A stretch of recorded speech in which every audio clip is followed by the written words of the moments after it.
मैं तो भगवंत मान साहब को एको प्रश्न पूछना चाहना कि तुहाडी पार्टी के सुप्रीमो अरविंद केजरीवाल साहब ने चंद महीनों पहले अदालत च खड़े होकर नशिया के खिलाफ नशे वाले केस च माफी क्यों मंगी सी?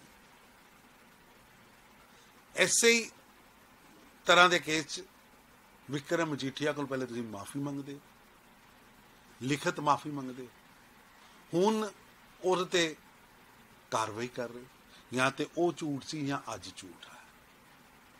भगवंत मान की सरकार ड्रग के खिलाफ युद्ध के नां ते राजनीतिक बदलाखोरी का काम कर रही। एक टाइम सी कि तुसी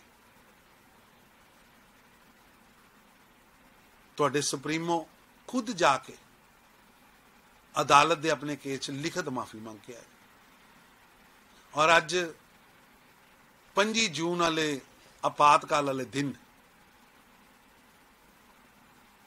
एमरजेंसी की याद तुसी पंजाब च दोबारा लै।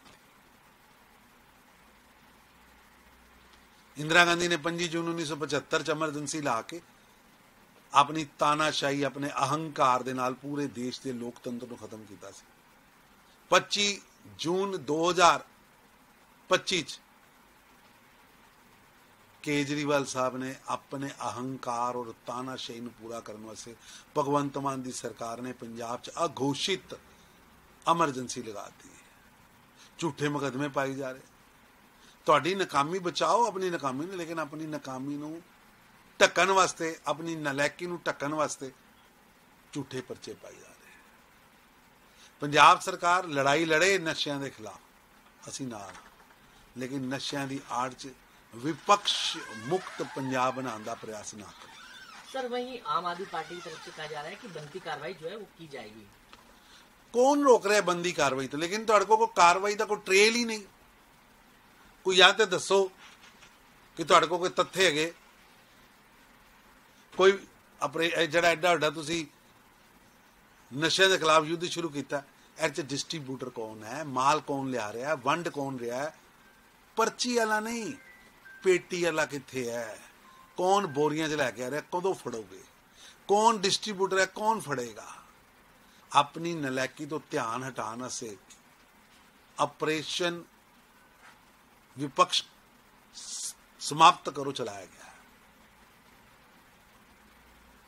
क्या विपक्ष को इकट्ठा होने की जरूरत है? बिल्कुल, सारे विपक्ष को इकट्ठे होकर किसी को फाइलां दिखा के डराया जा रहा है, किसी की जुबान परचा पा के दर्ज करके बंद की जा रही।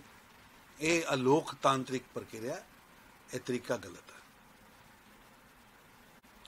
सारे विपक्ष को इकट्ठे होके इस तानाशाही अहंकारी सोच का जवाब देना चाहिए। ये पंजाब की धरती है, सन गुरुआं ने सिखाया है, हंकारिया सो मारिया। ये जिहड़ा काम आम आदमी पार्टी कर रही है, ये अहंकार की प्रकाष्ठा और पूरा पंजाब कहार रहा है, और इस अहंकारी सरकार को जवाब देगा।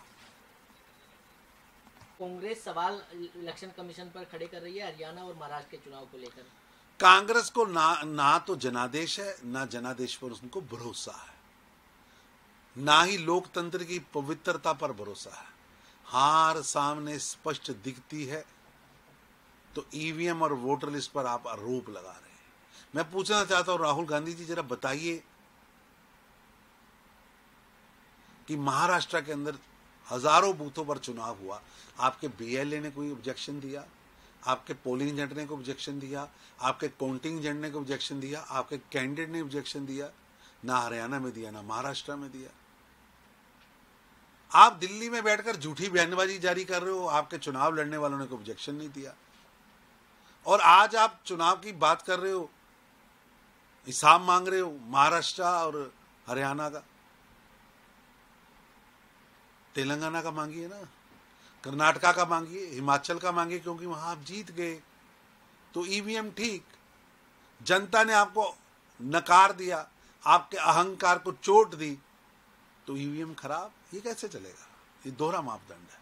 राहुल गांधी और उनकी टीम को चुनावी समझ इतनी खोखली है कि वो हार की वजह अपने कुकर्मों, अपने पापों को ठीक करने के बजाय चुनाव योग पर आरोप लगा रहे हैं।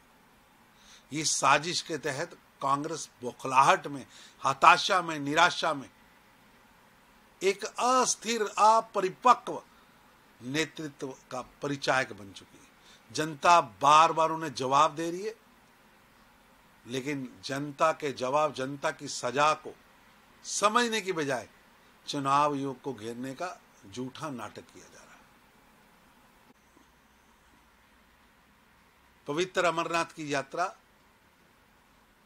लाखों की तादाद में पिछली बार भी श्रद्धालु वहां गए थे, अब भी जाएंगे, और यात्रा सुविधा युक्त हो, सुरक्षा युक्त हो, उसके लिए प्रशासन पूरी मेहनत कर रहा है। और निश्चित रूप से ऐतिहासिक यात्रा, ऐतिहासिक संख्या में लोग वहां जाएंगे और पवित्र शिवलिंग के दर्शन करेंगे। सर, लोगों के अंदर एक डर भी है, जिस तरीके से पिछले दिनों घटना घटी है, किस तरीके के लोगों को विश्वास दिलाना चाहिए? निश्चित रूप से सदियों से होती आ रही है अमरनाथ यात्रा पूरे धूमधाम से होगी और नागरिकों की सुरक्षा और नागरिकों की सुविधा का पूरा ध्यान रखा जा रहा है।